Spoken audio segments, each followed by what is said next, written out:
Academy of real homeopathy বাংলাদেশের পক্ষ থেকে উপস্থিত সকল ডাক্তার বন্ধুদের, যারা দেশ তথা বিশ্বের বিভিন্ন প্রান্ত থেকে আমাদের সাথে যুক্ত হয়েছেন, তাদের সবাইকে জানাচ্ছি অত্র প্রতিষ্ঠানের পক্ষ থেকে শুভেচ্ছা এবং স্বাগতম। তো বন্ধুরা, আপনারা অবশ্যই জানেন যে একাডেমি অফ রিয়েল হোমিওপ্যাথি সপ্তাহে 2 দিন ফ্রি ক্লাসের অ্যারেঞ্জমেন্ট করে থাকে।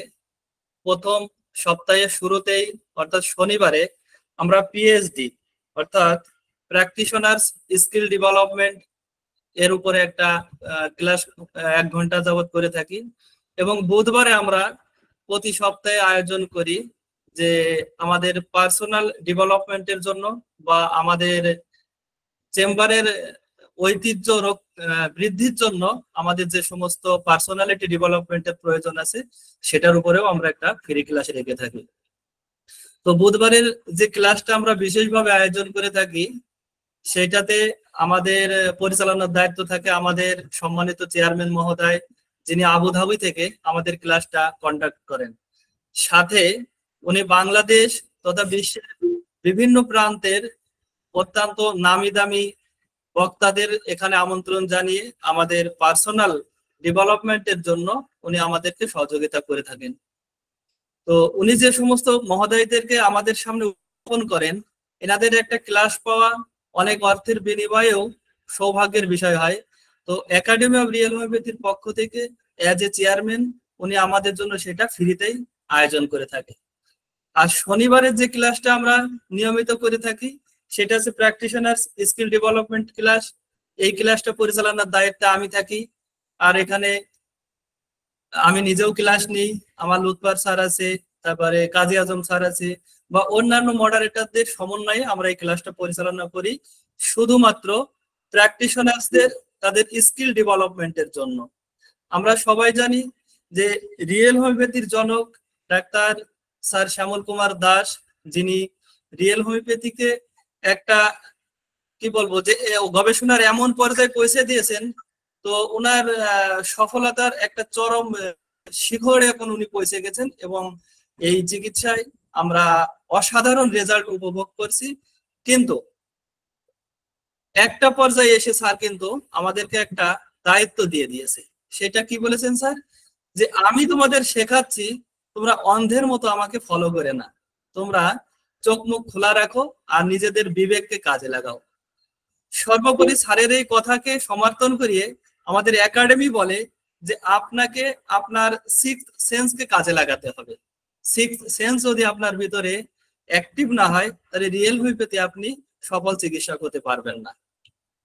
স্যারের সবকিছু একদম কি বলবো নথিবদ্ধ করে দিয়েছে, যে বিভিন্ন সাইকেল গুলোকে হবে, কোন সাইকেলের কোন মেডিসিন কিভাবে প্রয়োগ করতে হবে।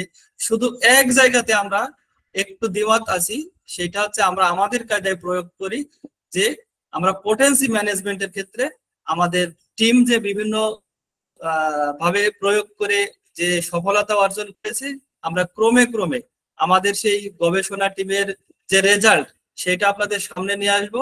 আশা করব এই পন্থায় মেডিসিন প্রয়োগ করে আপনাদের যে সফলতার হার আছে সেটা অনেক গুণ বেড়ে যাবে। আর আমাদের যে সমস্ত বিজ্ঞ ডক্টর মন্ডলী আছে, আমরা এই প্র্যাকটিশনার্স স্কিল ডেভেলপমেন্ট ক্লাসকে আবার ভাগ করে নিয়েছি। যেমন আমি ক্রনিক এবং অ্যাকুইট ম্যানেজমেন্ট, রোগী কিভাবে ম্যানেজ করতে হয় সেগুলোর উপরে বলে থাকি। আমাদের লুৎফর স্যার নিয়মিত উনি how to treat the handicap child, অর্থাৎ বিশেষ চাহিদা সম্পন্ন বাচ্চাদেরকে কিভাবে ট্রিটমেন্ট পরিচালনা করতে হবে তার উপরে আমাদেরকে ইলাবোরেট ডিসকাশন করেন। ওনার এই ডিসকাশনটা চলবে পরপর 40টা ক্লাসে উনি বিভক্ত করেছেন। তো ইতিমধ্যে 2-3টা ক্লাস উনি নিয়েছেন, বাকি ক্লাসগুলো উনি পর্যায়ক্রমে নিতে থাকবেন। এই আগের ক্লাস বা কারো ট্রিটমেন্ট পরিচালনা অবস্থায় যদি কেউ কোনো প্রকারের ডিফিকাল্টি ফিল করে থাকেন, আপনারা সরাসরি স্যারের সাথে ফোন করবেন, এবং আমাদের যে সমস্ত মডারেটররা আছে তাদের সাথেও আপনারা যোগাযোগ করবেন। আপনাদের চেম্বারের যে সমস্যা আছে সমস্যা সমাধানের জন্য আমরা আপ্রাণ চেষ্টা করে থাকব। তো আপনারা ইতিমধ্যে আজ অবগত হয়েছেন যে বুধবারে আজকের আয়োজনে আছে আমাদের শ্রদ্ধেয় স্যার ডাক্তার লুৎফর রহমান, যিনি আজ আলোচনা করবেন how to treat the handicapped child, অর্থাৎ বিশেষ চাহিদা সম্পন্ন বাচ্চাদের চিকিৎসায় আমরা কিভাবে বেশি বেশি সফলতা পাইতে পারি বা কিভাবে চিকিৎসা কার্য পরিচালনা করলে এর চিকিৎসাটা আরো বেহতরিন হবে, এই সার্বিক বিষয়ে ওনার নিজস্ব অভিজ্ঞতা plus according to the principal of real homeopath সমন্বয় করে উনি আজকের এই আলোচনা উপস্থাপন করবেন। আমি স্যারকে সবিনয় অনুরোধ জানাচ্ছি, স্যার আপনি আপনার প্রেজেন্টেশন শুরু করুন আর আপনার মূল্যবান আলোচনা নিয়ে আমাদের সামনে আসুন স্যার। বিসমিল্লাহির রহমানির রহিম। প্রথমে মহান আল্লাহর প্রতি কৃতজ্ঞতা স্বীকার করি।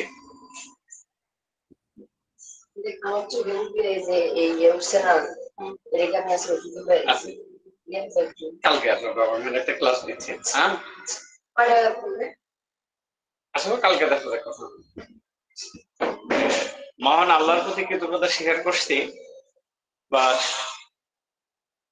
তিনি আজকের এই অনুষ্ঠানের মাধ্যমে দেশের সর্বোচ্চ সাংস্কৃতিক জগতের সম্মানিত ব্যক্তিদের সামনে আমাকে দুটি কথা বলার সুযোগ করে দিয়েছেন।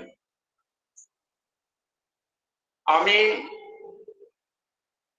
কৃতজ্ঞতা স্বীকার করি বা ধন্যবাদ দেই ডাক্তার শ্যামল কুমার দাসকে। তিনি একটি বিজ্ঞান আবিষ্কার করেছেন, যে বিজ্ঞান মানুষেরকে মুক্তির,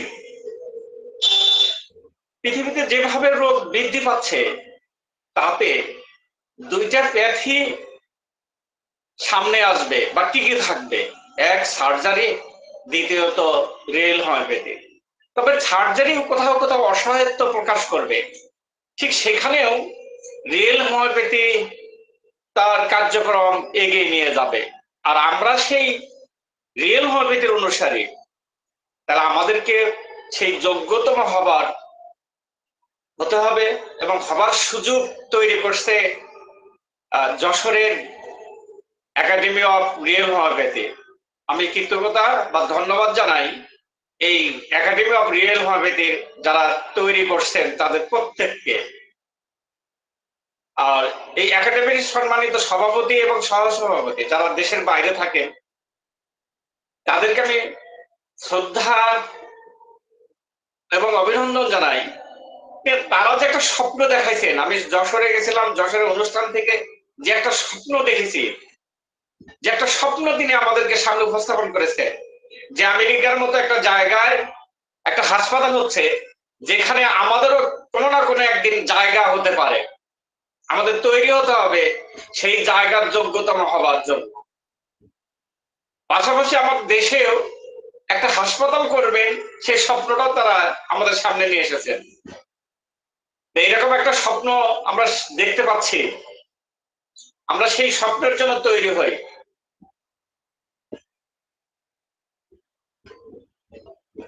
আজকে আমি আলোচনা করব বিশেষ শিশুদের চিকিৎসায় হোমিওপ্যাথি নিয়ে বা রিয়েল হোমিওপ্যাথি। বিশেষ শিশুদের চিকিৎসায় যেটা সবচেয়ে বড় সমস্যা হয়, ওষুধ চলার পর চর্মপীড়া দেখা দেয়।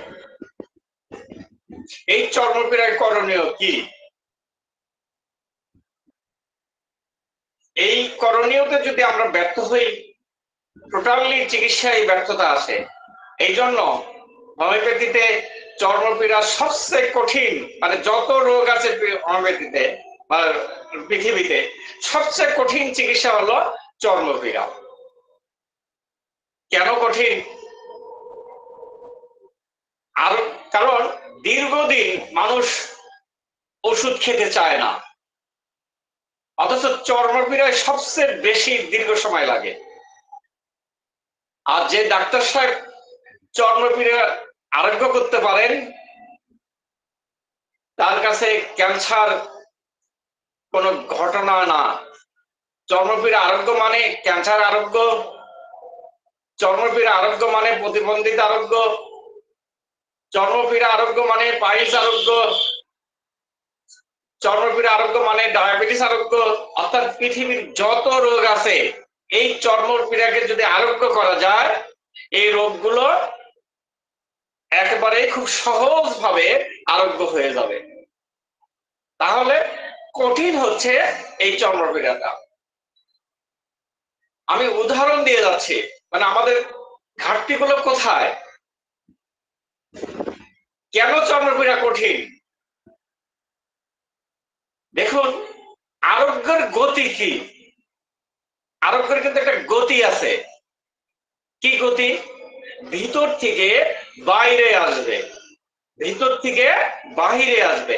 আমরা যখন একটা চর্মপীড়ার রোগীদের ওষুধ প্রয়োগ করব, তখন তার চর্মপীড়াটা অবশ্যই বৃদ্ধি পাবে, বাহিরে তার বৃদ্ধি পাবে, ভিতর থেকে সেটা বাহিরে চলে আসবে। যেমন বেগুন খেলে মানুষের চর্মপীড়া বের হয়, আমরা বেগুনকে কি বলি? খারাপ না, বেগুন মঙ্গলময়, কারণ ভিতর থেকে সে বাহির করে নিয়ে আসে। কিন্তু আমরা এই বাহিরটাকে বুঝে নিতে চাচ্ছি না বা মেনে নিতে চাচ্ছি না। যদি এই চর্মপীড়াটা যদি ভিতর থেকে বাহিরে না আসে, তাহলে একটা মানুষ কখনোই কোনোদিনই প্রকৃত আরোগ্য হবে না। এখন এই চর্মপীড়াটা আসলে কি, কিভাবে হয়? দেখুন, আমরা জানি কি যে ইস্ট ভাইরাস মানুষের স্পর্শে আসলে, অর্থাৎ ইস্ট ভাইরাসের প্রতি যদি আমার জীবনশক্তি সংবেদনশীল হয়, তাহলে আমি এই রোগে আক্রান্ত হই। কিন্তু হোমিওপ্যাথিক ভাষাই হলো, সৃষ্টির শুরুতে মানুষ যখন কুচিন্তা করলো, আমরা কিন্তু জানি যে কুণ্ডায়ন মানে হচ্ছে শরীর মায়াজম। হ্যাঁ, মানুষ যখন কুচিন্তা করলো, অর্থাৎ একটা পুরুষ একটা নারীকে নিয়ে কল্পনা করলো, অথবা একটা নারী একটা পুরুষকে নিয়ে কল্পনা করলো, বাজে কল্পনা করলো। এই বাজে কল্পনা করার পর তার শরীরে এক ধরনের বিরূপ বা খারাপ টক্সিন তৈরি হয়। এই টক্সিনটা বাইরে যেতে চায়। আমি যদি ধর্মীয় ভাষায় বলি, যখন মানুষ কুচিন্তা করে, তখন পবিত্র আত্মা এটা সে নিতে পারে না। তখন পবিত্র আত্মার অস্থিরতায় ঘাম তৈরি হয়, সেই ঘামটাই মানুষের শরীরে চর্মপীড়া আকারে বের হয়ে আসতেছে। এই চর্মপীড়া যখন দেখা দেয়, চুলকানি, পচরা, ঘা, যাই বলি না কেন, তখন এইটাকে মানুষ কি করে? চিকিৎসা দিয়ে ভিতরে রেখে দেয়, অর্থাৎ শরীরের মধ্যে রোগ প্রবণতা তৈরি করে দিলাম। এই মানুষ কুকাজ করে, তার ফলে এই যে আজকে পৃথিবীতে যত রোগ, সমস্ত কিছু কিন্তু এখান থেকেই তৈরি। তাহলে একটা মানুষ যদি মুক্তি হতে চায়, রোগ মুক্তি হতে চায়, বা তাকে মানুষকে যদি আমরা রোগ মুক্ত করতে চাই, যে মানুষটাকে সুস্থ যদি করতে চাই, তাহলে তার শরীরে চর্মপীড়া দেখা দিবেই। আর এই চর্মপীড়ায় যদি আমরা চিকিৎসার সময় যখন বের হবে, এই বের হওয়াটাই হলো আরোগ্যের গতি, হলো ভিতর থেকে বাইরে আসা। আমাদের ওষুধে যদি ভিতরে ঢুকে যায়, তাহলে এই মানুষটা কখনোই সুস্থ হবে না। হয়তো রোগগত সুস্থ হবে, কিন্তু স্যার হ্যানিম্যান এবং ডক্টর শ্যামল কুমার দাস যে আরোগ্যের কথা বলছেন, যে সিকের কথা বলছেন, সেখানে আমরা পৌঁছতে গেলে অবশ্যই চর্মপীড়া বের হয়। এইটা কতদিন বের হবে?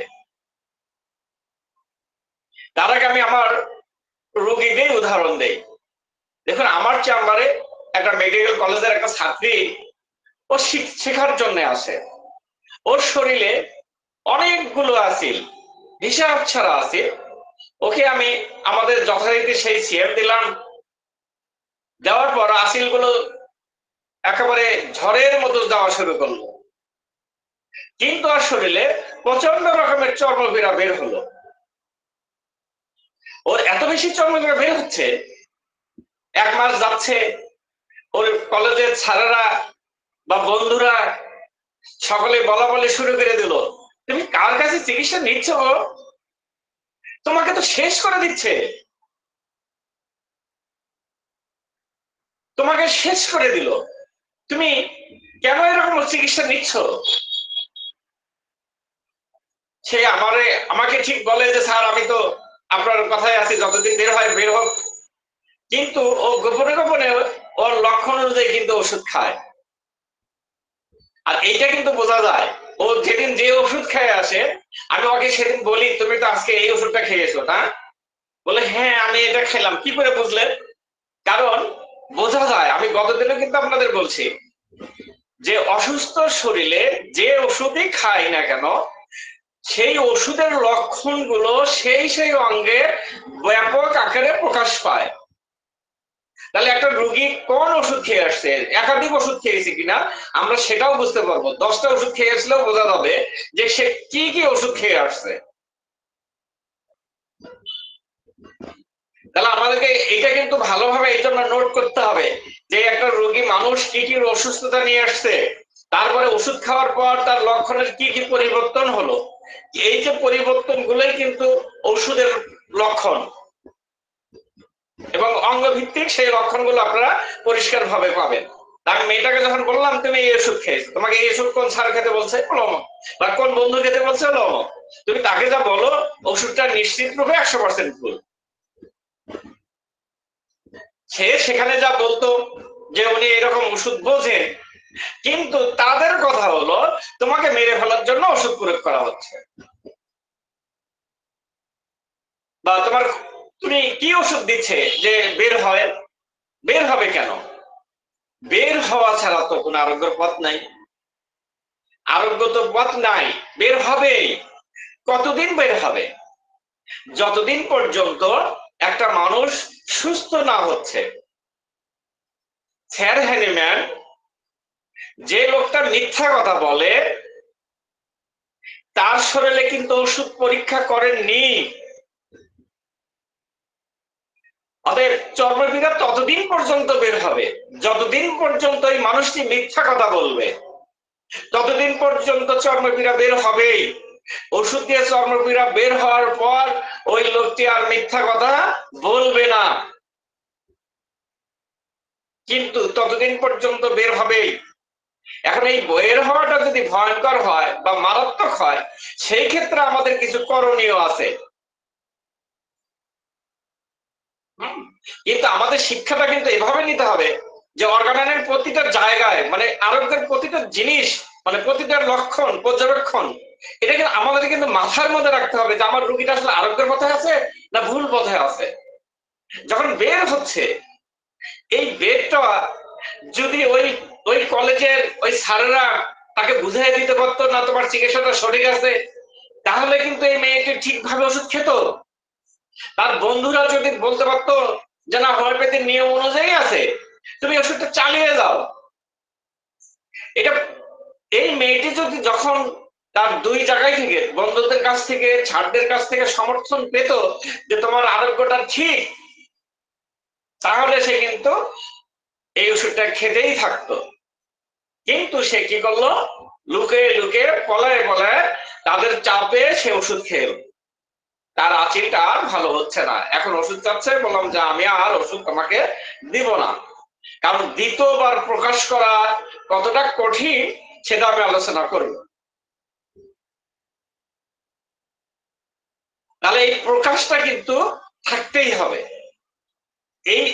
এইটা এখন রোগীদের ক্ষেত্রেও কিন্তু হয়। রোগীদের ক্ষেত্রে যদি চর্মপীড়া প্রকাশ পায়, তারা কিন্তু আর ওষুধ খেতে চায় না। কিন্তু এটা প্রচার হবে কি দিয়া? আমরা হোমিওপ্যাথি ডাক্তাররা যদি এই কষ্টটা ভোগ করি, মানুষ বুঝবেন যে না সত্যি হোমিওপ্যাথিতে এটা করতে হয়। প্রচারটা আমাদের মাধ্যমে থেকে হতে হবে। কিন্তু আমরা কি করি যে আমরা যখন চাপা দিব, তখন মানুষ কেন আমাদের ওষুধ এভাবে খাবে? আমার সন্তানকে, আমার নিজের চিকিৎসায় চর্মপীড়া প্রকাশ করতে হবে, আমার সন্তানের মধ্যে প্রকাশ হতে হবে, তবেই তো মানুষ ওষুধ খাবে যে হ্যাঁ ওনার মেয়ের চিকিৎসায় চর্মপীড়া বের হচ্ছে, উনি অন্য কোনো ওষুধ দিচ্ছেন না, এই ওষুধ দিয়েই ভালো হবে। এখন ওনার ছেলে চ্যালেঞ্জ করা যায় যে হ্যাঁ আমার ছেলে এরকম করবে না। যেমন আমি আমার ছেলের ব্যাপারেই বলি, ওর প্রচন্ড রকমের চর্মপীড়া বের করা হলো ওষুধ দেওয়ার পর। আমার বোন ভাগ্নি, আমার আমার বাসার প্রাচীর আর হাসপাতালের প্রাচীর একটাই। আমার বোন, দুলাভাই, বোন, ভাগ্নি ডাক্তার, আমার পাশের বাসার একটা মেয়ে ডাক্তার। এরা সারাদিনই আমাকে বলা শুরু করলো, আপনি কি আপনার ছেলেটাকে মেরে ফেলবেন? আমি বললাম, না মা, আমি আমার এই ছেলেটার যদি চর্মপীড়া সত্যিকার অর্থে বের করতে পারি, আমি লিখে রাখবো যে আমি বৃদ্ধ হইলে ও আমাকে কখনোই বৃদ্ধাশ্রমে রাখবে না, কারণ আমার কষ্ট ওকে কান্না করাবে। অতএব আমাকে কোনো প্রকার কষ্ট দিয়ে ও সুখী হতে পারবে না। আর যদি আমি আজকে এই চর্মপীড়ার মলম লাগিয়ে দেই বা ইঞ্জেকশন দেই বা আমার ওষুধ দিয়ে ভালো করে দেই, ও আমাকে বৃদ্ধাশ্রমে রাখতেই পারে, কারণ ও পবিত্র হবে না, ও রোগ মুক্ত হবে না। কারণ যার মধ্যে রোগ আছে সেই তো পিতা মাতাকে বৃদ্ধাশ্রমে রাখে। তাহলে কি হবে? এই চর্মপীড়াটা কিন্তু বের করতেই হবে। এর আরোগ্য গতিটা হচ্ছে ঠিক এরকমই। আমার একটা রোগীতে এই বাচ্চাটা পৃথিবী চিনতো না, পৃথিবী কি জিনিস বুঝতো না, বাবা মাকে চিনতো না, কিচ্ছুই চিনতো না। ও সর্বদাই খিঁচুনি হতো। সেরিব্রালও কিন্তু লাস্ট স্টেজে, এটা কখনোই ভালো হয় না, চিকিৎসায় হাত দেয় না ডাক্তাররা, এতটাই খারাপ অবস্থান। এই শিশু, ওর যখন আমি সুজা সিএম প্রয়োগ করি, ওর মাথায় ভয়াবহ রকমের চর্মপীড়া প্রকাশ পায়। তারপর থেকে তার খিঁচুনি বন্ধ হয়ে যায়। ও মানুষ বাপ মার দিকে তাকানো শেখে, বাপ মাকে চেনা শেখে, ও হাঁটা শেখে, একটা দুটা কথা বলতে শেখে। কিন্তু এই চর্মপীড়া যখন ব্যাপক আকারে প্রকাশ পায়, ওই যে আশেপাশের মানুষ সবাই বলে যে ও তো মারা যাবে এই ঘা গুলো বের হলে, তোমরা তাড়াতাড়ি অনেক ডাক্তার দেখাও, তোমরা কি ডাক্তার দেখাচ্ছ না? তারা বলতো যে হ্যাঁ, আমরা তো ডাক্তার দেখাচ্ছি, উনি ওষুধ দিচ্ছেন, এই কারণে এটা বের হয়েছে। ওটা কথার কথা, তোমরা পাল্টাও ডাক্তার। দেখুন, এই বাচ্চাটাকে তারা পাল্টালো, পাল্টানোর পর আবার সে বোবা হয়ে গেছে, আবার সে বোবা হয়ে গেছে। আমি মনের কষ্টে এই রোগীটাকে আর ওষুধ দেইনি। যে যেখানে নিয়ে আপনারা ওকে কথা বলা শেখা, বোবা ভালো আবার বোবা বানাইতে পারছেন, যারা যারা আপনাদের পরামর্শ দিয়েছে এই রোগীটাকে অমুক জায়গায় নিয়ে যান, সেই ডাক্তার এবং যারা পরামর্শ দিয়েছে তাদের যদি আপনি উপস্থিত করতে পারেন, তবেই আমি ওষুধ দিব। ইহা ছাড়া আমি ওষুধ দিব না। কারণ ওই ডাক্তারকে প্রশ্ন করেন, আপনার ওষুধ খাওয়ার পর, আমার মলম লাগানোর পর আমার ছেলেটা আবার বোবা হয়েছে, যদি এই ডাক্তার যেদিন ভুল স্বীকার করবে, আমি সেই দিনই শুধুমাত্র ওষুধ দিব, এর আগে দিব না, না, না। কেননা কারণ তারা আমাদেরকে সময় সুযোগ পেলেই গালি দেয়। আমরাও রোগীদের উপর চাপ তৈরি না করলে তারা বুঝবে না। যেমন আজকে একটা ভিডিও দেওয়া আছে, এই বাচ্চাটির জন্মের দিন কান্না করেনি, কিন্তু 10-12 দিন পর কান্না করছে, তারপর তো খিঁচুনি। এই বাচ্চাটি অনেকবার মায়ের গর্ভকালে থাকার সময় 2বার না 3বার তাকে আল্ট্রাসাউন্ড করা হয়েছে, বিভিন্ন পরীক্ষা করা হয়েছে, বলা হয়েছে যে সুস্থ। যদি সুস্থ হয়ে থাকে তাহলে সে জন্ম নিয়ে কান্না করলো না কেন? আপনি বললাম যে আপনার ওই ডাক্তারের কাছে যান, ডাক্তারকে প্রশ্ন করুন যে আমার ছেলে জন্ম নিয়ে কান্না করলো না কেন, আপনারা আল্ট্রাসাউন্ড করে পরীক্ষা করে কি দেখলেন? যা দেখছেন তা ভুল ছিল, যে ওষুধ দিয়েছেন সেই ওষুধ ভুল। আমি লিখে দিলাম যে ওই ওষুধগুলো ভুল, আমি আমার প্রেসক্রিপশন প্যাডে আমি লিখে দিলাম যে গর্ভকালে যে ওষুধগুলো প্রয়োগ করা হয়েছে সমস্তগুলো ভুল। আর এই ভুলের কারণে এই বাচ্চাটির অবস্থা হয়েছে। কারণ আমাদেরকেও সাহসী হতে হবে তাদের বিরুদ্ধে দু একটা কথা বলার, কিন্তু আমরা কখনোই বিদ্রোহী করব না, তাদের ভুলগুলো শুধু বলবো, কারণ তারাও মানুষের সেবায় নিয়ে যেত, আমরাও মানুষের সেবায় নিয়ে যেত। এখন এই চর্মপীড়া কিন্তু বের হয়, দেখুন কতটা কষ্ট হয়।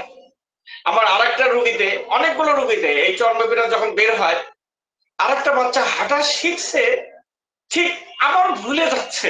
মানে আমার ওষুধ প্রয়োগ করার পর বাচ্চাটা হাঁটা শিখলো, 1-2 পা হাঁটলো, সেই বাচ্চা আর হাঁটে না। এমন তো হবার কথা না, কেন এরকম হলো? তাদের আমি বললাম যে ওর যে 2-1টা চুলকানি বের হচ্ছিল সেগুলা কোথায়? এগুলা বের হয়নি আর? কয় না, ওগুলো তো মলম লাগিয়ে দিয়েছি, ভালো হয়ে গেছে। বললাম যে দেখেন, এই যে মলম লাগিয়ে দিলেন, তারপর থেকে কিন্তু হাঁটাটা আবার ভুলে গেল। তাই হলে হ্যাঁ, আল্লাহর কি কাম, আবার ওষুধ দিলে এটা যদি তাৎক্ষণিক ভাবে বলা, পরবর্তী পাওয়ার দেওয়ার পরে আবার বের হবার দোষে আবার একটু হাঁটা শেখা শুরু হয়েছে, আবার তারা মলম লাগাইছে, আবার এই বাচ্চাটি হাঁটা ভুলে গেছে। এখন এই বাচ্চার যে আমি চেষ্টা করছি আর বের হচ্ছে না, 1টা সাইকেল 2টা সাইকেল চেঞ্জ করলাম কিন্তু আর বের হচ্ছে না। আর এই বের না হলেও এই শিশু কখনোই সুস্থ হবে না। এরকম আরেকটা শিশু, ওর রোগগুলো অনেক কমে গেছে, ও হাঁটা শিখবে এরকম ভাব, কথা বলা শিখছে, কিন্তু আবার কথা বলাটা ভুলে গেল। কিন্তু ওই মাকে আমি জিজ্ঞাসা করলাম যে ওর যে 1টা 2টা চুলকানি বের হয়েছিল, এটার কি খবর? ওটা এমনি এমনি সেরে গেছে, এমনি এমনি সেরে গেছে। আমি ওষুধ পাওয়ার পরিবর্তন করলাম, না হয় না, আবার আবার আরো পাওয়ার বেশি গেলাম, না হয় না, আবার নিচে আসলাম, হয় না। কারণ বের তো হওয়ার কথা, কারণ আমার যে ওষুধটাতে বের হচ্ছে আমি নিশ্চিত এই ওষুধটাতেই বের হবে। আমি উপরে উঠি নিচে নামি, না কিছুতেই বের হচ্ছে না। তখন বললাম যে দেখুন, আপনি নিশ্চিত এই বাচ্চাটাকে ওষুধ লাগিয়েছেন? বললো হ্যাঁ লাগাইছিলাম। এই বাচ্চাকে 2বার 3বার সাইকেল চেঞ্জ করে আর বের হচ্ছে না, আর এটা যদি বের না হয় ও কখনোই সুস্থ হবে না।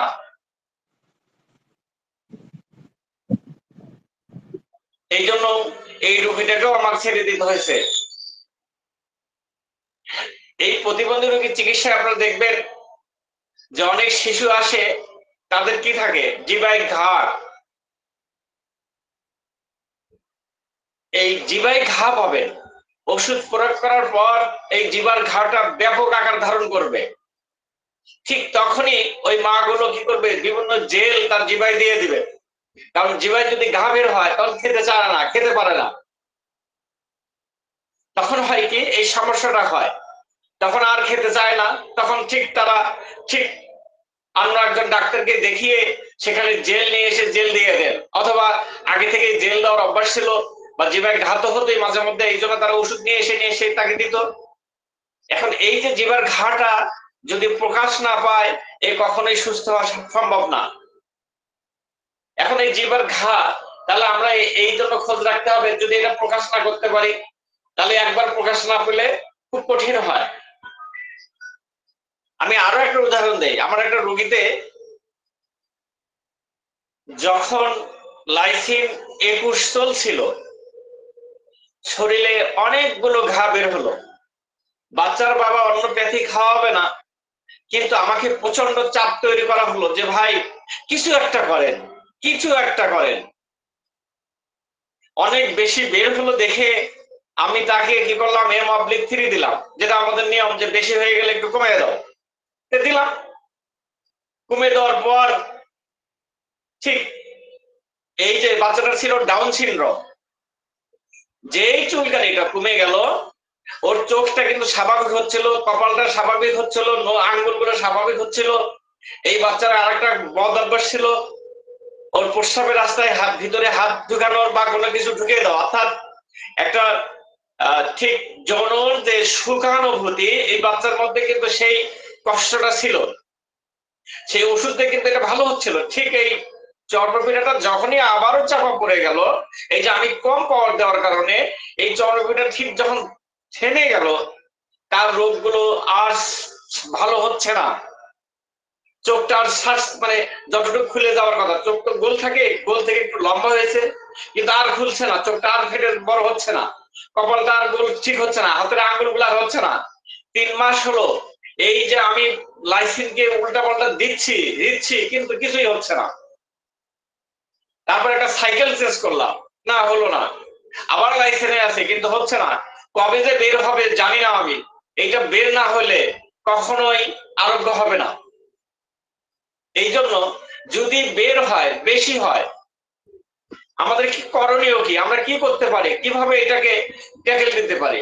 আমাদের উচিত হলো প্রথমে ওষুধ না দিয়ে ফাইটম দিয়ে যে ভাই এটা খাওয়াতে থাকে, কারণ তাহলেও কিন্তু হয়তো কমতে পারে।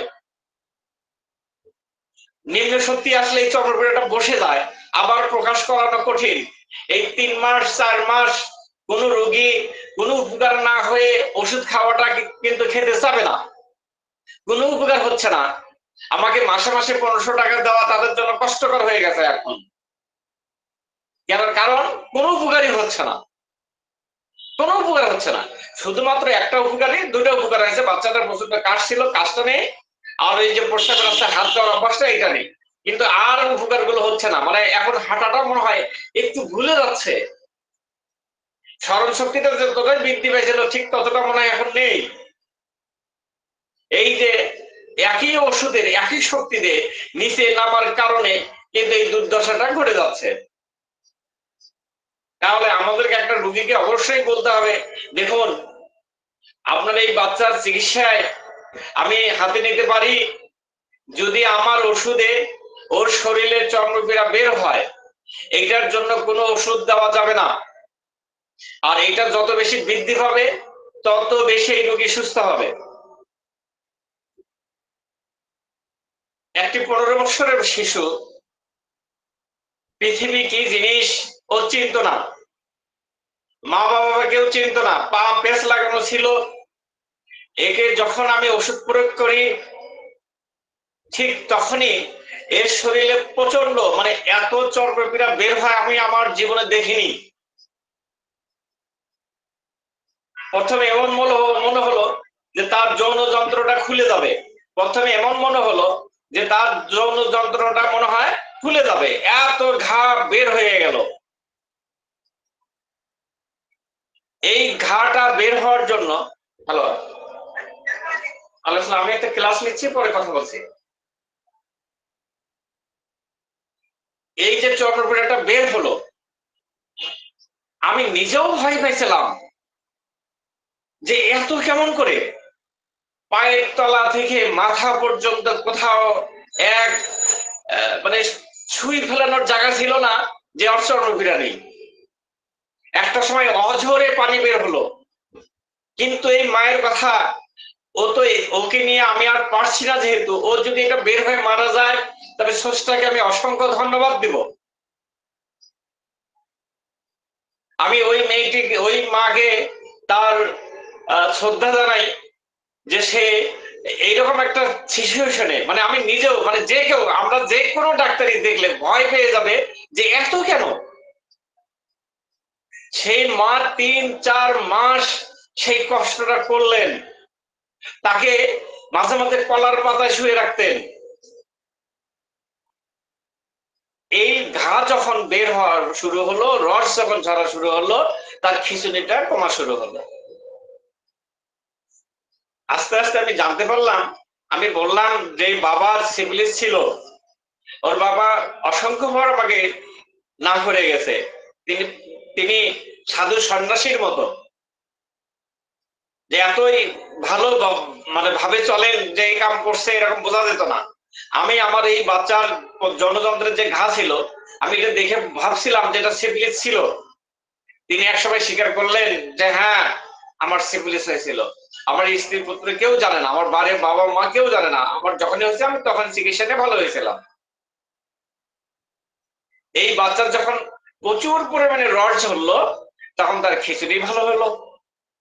আস্তে আস্তে তার সে মা বাবাকে চেনা শিখলো,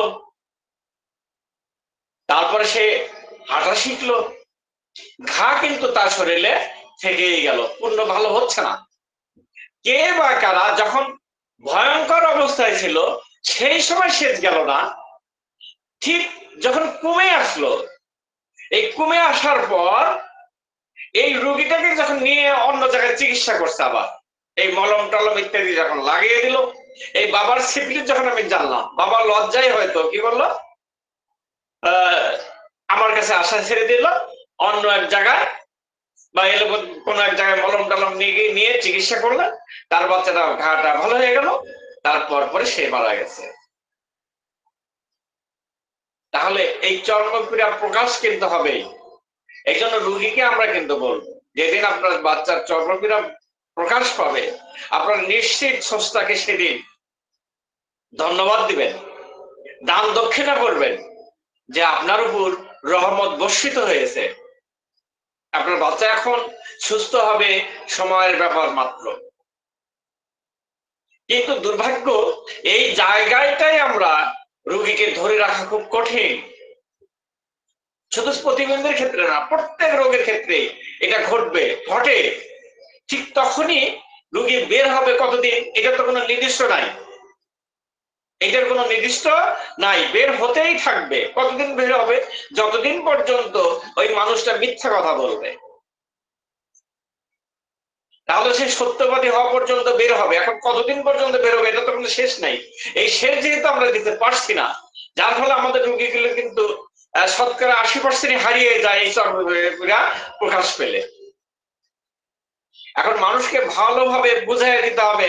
বুঝানোর তো কম চেষ্টা করি না, কিন্তু অনেক বুঝানোর পরেও মানে আশেপাশের মানুষগুলো তাদেরকে চাপ তৈরি করার কারণে কিন্তু থাকে না।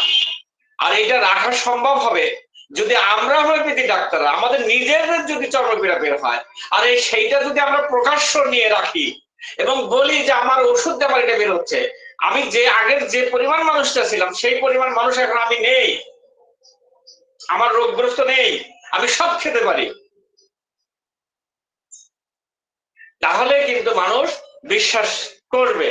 কিন্তু আমরা হোমিওপ্যাথি ডাক্তাররা এই যে আরোগ্যের গতি বের হবে, বাইরের দিকে আসবে, এইটা আমরা নিজেরা জানি না, জানলেও মানি না। আমরা কি করি, আগে যাই হোমিওপ্যাথির কাছে। তাহলে মানুষ কেন আমাদের কাছে থাকবে?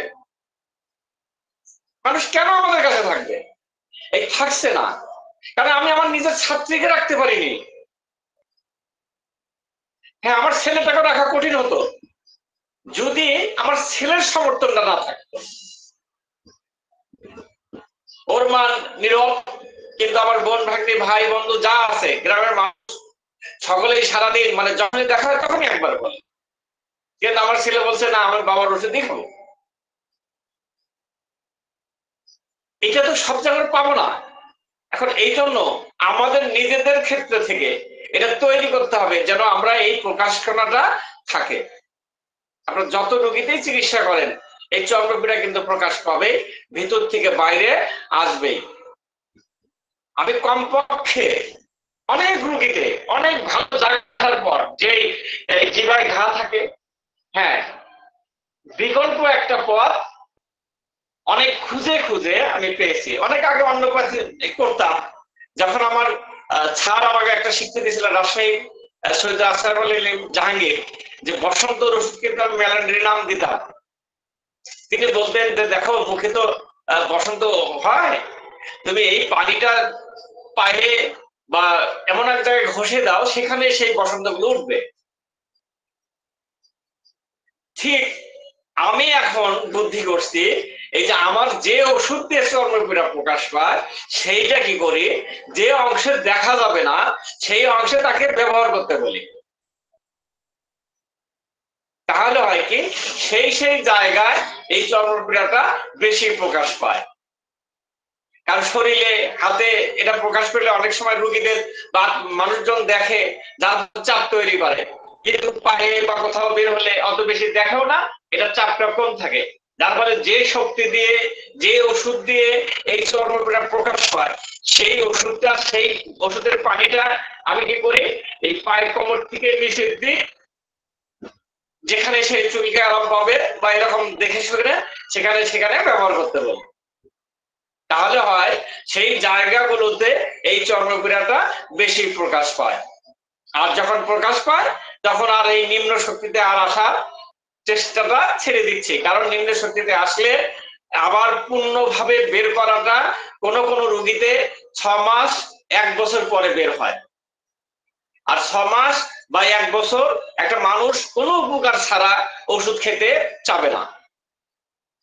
যেহেতু কোনো উপকার ছাড়া একটা মানুষ ওষুধ খেতে চাবে না, চাপা পড়া রোগটা মানে আগে চাপা পড়ার আগে কিন্তু রোগ প্রকাশ পেতেই থাকে, কিন্তু আমাদের ওষুধ দিয়ে বের হওয়ার পর তখন কিন্তু রোগ আবার চাপা পড়লে রোগ আরোগ্যটা থেমে যায়। আর এই থেমে যাওয়া রোগীকে কিন্তু আবার প্রকাশ করতে গেলে কমপক্ষে 6 মাস থেকে 1 বছর লাগে। এই 6 মাস থেকে 1 বছর মানুষ কখনোই ওষুধ খেতে চাবে না।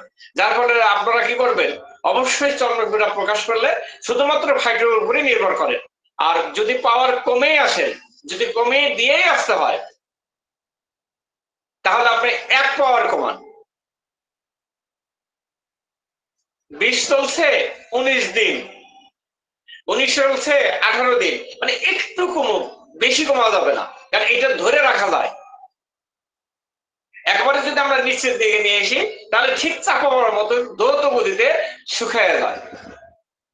এই জন্য কি করা হবে, যে 1 পাওয়ার, মানে বিভিন্ন রোগীতে আমি দেখছি যে তাতে কি ঘটে, এই 1 পাওয়ার যখন আমি দেই তখন একটু কম থাকে, তখন রোগীকে বোঝানো সম্ভব হয়, দেখুন এই যে একটু কমছে, আপনার বাচ্চার উন্নতি কিন্তু থেমে গেছে, একটু কাজটা আসছে না বলে আছে, জ্বর একটু আসছে না বলে আসছে।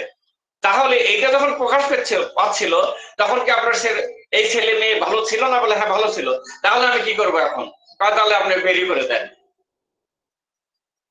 তখন এই রোগীগুলোতে বের করাটা এই আবার 20 আবার 21 এভাবে আগাম দেখবেন যে বের হয়েছে। আর এই রোগীদের তখন রোগটা চাপা পড়ে না বা আমাদের দীর্ঘ সময় লাগবে না। কিন্তু সর্বোপরি সর্বদাই আপনাদের কষ্ট দেখতে হবে যে এই রোগীটাকে বেশি বের হলেও ওই 1 পাওয়ার কম দিয়ে দিয়ে রেখে রেখে আমাদের একটু আগানো উচিত। আর নিচে আসলে অথবা অন্য কোনো শক্তি দিয়ে বা অন্য কোনো ওষুধ দিয়ে। এই অনলাইনে একটা ছেলের আমি চিকিৎসা করা শুরু করছি, ওকে যেই বের হয়েছে প্রচন্ড আকারে চর্মপীড়া, দেশের কোন এক সুনামধন্য চিকিৎসকের কাছে সে তখন কথা বলছে, স্যার যে আমি একজনের কাছে এই ওষুধ খাওয়ার পর লাইসিন সিএম দিয়েছিলেন, দেওয়ার পর থেকে আমার শরীরে এরকম ভয়াবহ চর্মপীড়া প্রকাশ পেয়েছে, এখন কি করা যায়। তিনি বলছেন যে দেখেন শ্যামল বাবু এক পাগল, তার কিছু অনুসারী আছে তারা প্রচন্ড পাগল, এরা না বুঝেই পাগল, এরা তো পড়াশোনা করেনি, নকল করে পাশ করে আসছে, এদের ওষুধ খেতে গেছেন আপনি, তাড়াতাড়ি সালফার খান। সে তাড়াতাড়ি সালফার খেয়েছে, সালফার খাওয়ার পর 7 দিন সে পৃথিবী কি জিনিসের জানে না, অচেতন হয়ে পড়েছিল, তাকে ধাপ দেয় খায়, কোন স্মরণ শক্তি তার মনে নেই, এতটাই ভুলে গেছে যে তার কাজগুলো কি, সে কাজগুলো পর্যন্ত, তার পড়াশোনা পর্যন্ত সব ভুলে গেছে। কোন একজন, সে ওই ছেলেটা অনলাইনের কাজ করে,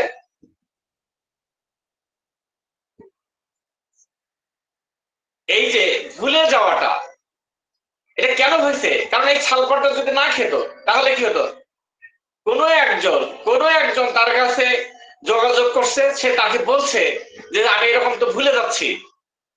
আমি গতকাল তাকে আবার বললাম যে তুমি আবার লাইসিন খাও, আবার লাইসিন খাও, খেলে আবারও তোমার চর্মপীড়াটা প্রকাশ পাবে, আর প্রকাশ পেলেই তুমি রোগ থেকে মুক্ত হবা। যদি রোগ মুক্ত হও তাহলে কিন্তু তোমার এটা হবে, এই ছাড়া কিন্তু আর কোনো পথ পৃথিবীতে নেই। কারণ হ্যানিম্যান যে কথা বলে গেছেন যে আরোগ্যটা কি হবে, ভিতর থেকে বাইরের দিকে আসবে। এখন ভিতর থেকে বাইরে না আসে ওষুধ প্রয়োগ করা হয় যে বাইরে থেকে ভিতরে, তাহলে আর হোমিওপ্যাথি থাকলো কি। এই দুর্দশা থেকে আমাদের বেরিয়ে আসতে হবে, তবেই আমরা সফল হব। আমরা যদি এই চর্মপীড়াটাকে যদি সঠিকভাবে আরোগ্য দিতে পারি তবে সমস্ত রোগ আমাদের কাছে আরোগ্য হবে। আর রোগীদেরকে অবশ্যই আমাদেরকে এই জায়গায় বোঝানোর চেষ্টা করতে হবে যে ঠিক এভাবে চিকিৎসা করলে হয়। আর আপনারাও আমার মতো একটু চেষ্টা করে দেখুন, যখন চর্মপীড়া প্রকাশ পায় সেই ওষুধ শরীরের এমন কোনো জায়গায় ব্যবহার করে যায় কিনা যেখানে সেই চর্মপীড়াটা প্রকাশ করানো যায়, তাহলে মানুষ কিন্তু এই ক্ষেত্রে আরো বড় বিশ্বাসী হয় যে হ্যাঁ আপনার ওষুধটা কিন্তু এখানেই রয়েছে। তাহলে কি হয়, তাহলে তাকে এই ওষুধ দিয়ে ধরে রাখা যায়। আপনারাও পরীক্ষা করুন আমার মতো, যদি হয় তাহলে তো আমাদের সফলতাটা অনেক বেশি হবে। ছোট্ট একটি কথা নিয়ে আমি অনেকগুলো কথা বললাম। আমি জানি না, যেমন গতদিন দাদা যে ক্লাসটা নিয়েছিলেন অপূর্ব, আমি ঠিক আপনাদের সেরকম মনের খোরাক মেটাতে পারছি না হয়তো, তারপরেও তো দু একটা কথা বলা, এই কথা বলার মধ্যে অনেক ভুল ভ্রান্তি থেকে যাচ্ছে, আপনারা ক্ষমা সুন্দর দৃষ্টিতে দেখবেন। আমি যেন আপনাদেরকে আগামী দিনে আরো একটু ভালো কিছু বলতে পারি এই আশাবাদ ব্যক্ত রেখে আবারও এই একাডেমি অফ রিয়েল হোমিওপ্যাথিকে ধন্যবাদ জানাই একাডেমি অফ রিয়েল হোমিওপ্যাথির আমাদের বাংলাদেশের যে দায়িত্বে আছেন কাজী আজম ভাই, জেসি রয় এবং সর্বোপরি সভাপতি সেক্রেটারিকে, তিনি যে স্বপ্ন দেখিয়েছেন সেই স্বপ্ন যেন বাস্তবায়ন হয় এই আশাবাদ ব্যক্ত রেখে আজকের মতো শেষ করছি। আল্লাহ হাফেজ।